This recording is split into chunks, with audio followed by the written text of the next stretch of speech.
Hey everyone, welcome back. Today we're diving into the world of Jujutsu Infinite, and specifically, we're talking about cursed energy natures. Now, I know it's tempting to just rank these based on rarity, but let's be real, there's a lot more to it than that.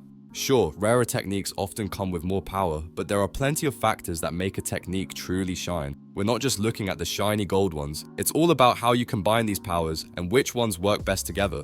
When it comes to cursed energy natures, it's all about synergy. Some techniques might seem underwhelming at first glance, but when paired with the right abilities, they can completely turn the tide of battle. On the flip side, some of the rare ones might not always deliver the way you'd expect. So, in today's tier list, we're going to break it down for you, highlighting both the strengths and the weaknesses of each nature, and giving you the full picture of how to get the most out of your cursed energy. Let's jump in and see which ones really stand out. I'm quickly moving on to the video, and I'm ranking awakenings in Jujutsu Infinite. Before we start, if you enjoy these types of tier list videos, don't forget to like the video and subscribe. Enjoy watching.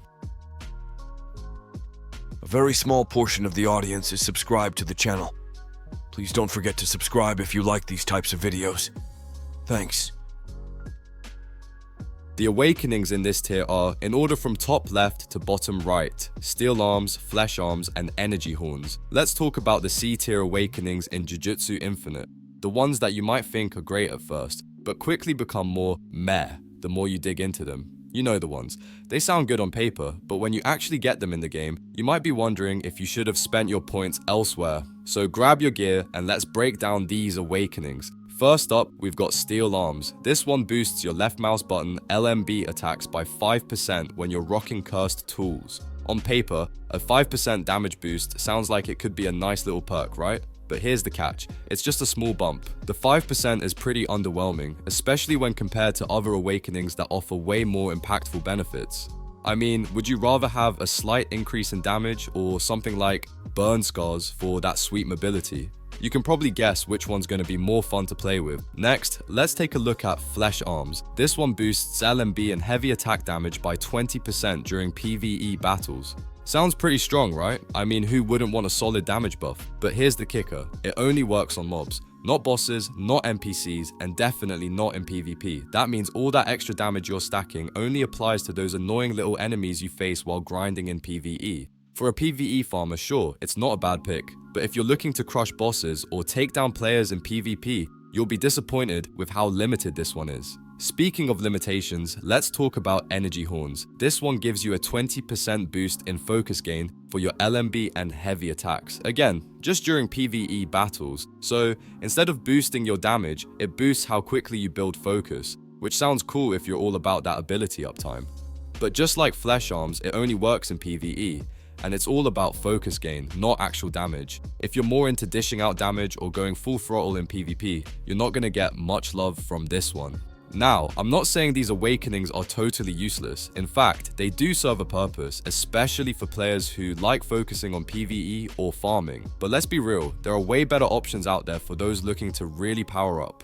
So, if you're in it for the long haul and want something that will make a significant difference, you might want to look at the higher tier awakenings. But hey, if you're just starting out or you're looking for something chill while you grind, these C tier awakenings can still hold their own for a while. Just don't expect them to carry you when things get tough. And remember, as you progress, you'll definitely want to start eyeing those A tier or S tier awakenings that really bring the heat. These C tier options, not so much. Alright, that's it for our look at the C tier awakenings. They have their place, but they're just not the game changers you might be hoping for. If you've tried any of these out, drop your thoughts in the comments below. Let me know if you found a sneaky way to make them work, or if you're just as unimpressed as the rest of us.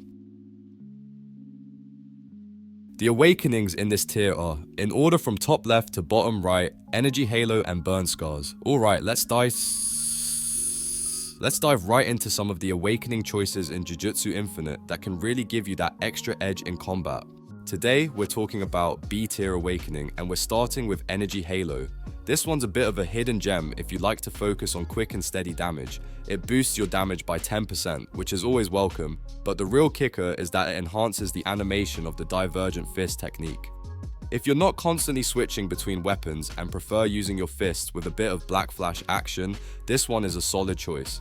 Pair it with Divergent Fist, and you've got yourself a damage-dealing powerhouse while your cooldowns are recharging. It's simple, effective, and lets you focus on landing those hits without overthinking your setup. Now, moving on to Burn Scars. If you're a fan of mobility and want something that gives you a bit more control over your movement, this one's for you. It boosts your mobility and gives you the handy ability to notice when an opponent uses a domain expansion, which can be a game changer. While there are other options in the C tier, I'll be honest, Burn Scars definitely stands out for its mobility boost. With the extended dash range from the ninja perk, you can zip across the battlefield, dodge attacks like a pro, and get into your opponent's blind spot in PvP. It's a great option if you like to move fast and think fast, whether you're dodging boss moves in PvE or trying to outmaneuver a player in a tight PvP match. One of the things that makes Burn Scars so attractive is how it plays into the agility and strategy of the game. The combination of high jumps and extended dashes makes you incredibly versatile. You're not just running away from danger, you're positioning yourself to deal damage and get the drop on your opponent, all while avoiding their big attacks. It's like playing tag, but you're the one who's always one step ahead. And honestly, in Jujutsu Infinite, that's where the fun really is, finding ways to outsmart your enemies and staying on the move. So, if you're looking to up your game with some B-tier awakenings that don't require constant weapon swapping or over-the-top mechanics, both Energy Halo and Burn Scars are worth considering. They offer solid benefits, are easy to use, and, more importantly, let you focus on the fun part of the game, landing those hits, dodging attacks, and being the fastest player in the room. The awakenings in this tier are, in order from top left to bottom right, Black Flash Arms. Alright, let's talk about one of the most powerful awakening abilities in Jujutsu Infinite, Black Flash Arms. If you're looking to up your game with a major boost in damage, this one's a must-have. It increases the damage of your Black Flash technique by a solid 8%, and that's not all. It even spices up the animation. No more boring, basic flashes. This will make every attack look as epic as it feels. It's like your Black Flash just got a glow up. Now, let's get into why this is so essential. Black Flash is already pretty common for both strength and technique builds, so stacking that damage boost, oh yeah, it makes all the difference. Plus, you don't have to work too hard to make it effective. The 10% roll makes it even easier to get this awakening, so when you unlock it, you're basically ready to wreck. And don't forget, if you're rolling with focus buffs, you can push that damage even further. It's a 1-2 punch of insane damage. The best part? You don't need to drastically change your playstyle to get the most out of Black Flash Arms. If you're already using Black Flash in your setup, this awakening is the cherry on top. Just imagine combining it with your usual moves and seeing those numbers explode. Trust me, if you want to see those devastating hits, Black Flash Arms is the way to go. The video ends here. See you in another video. Don't forget to subscribe.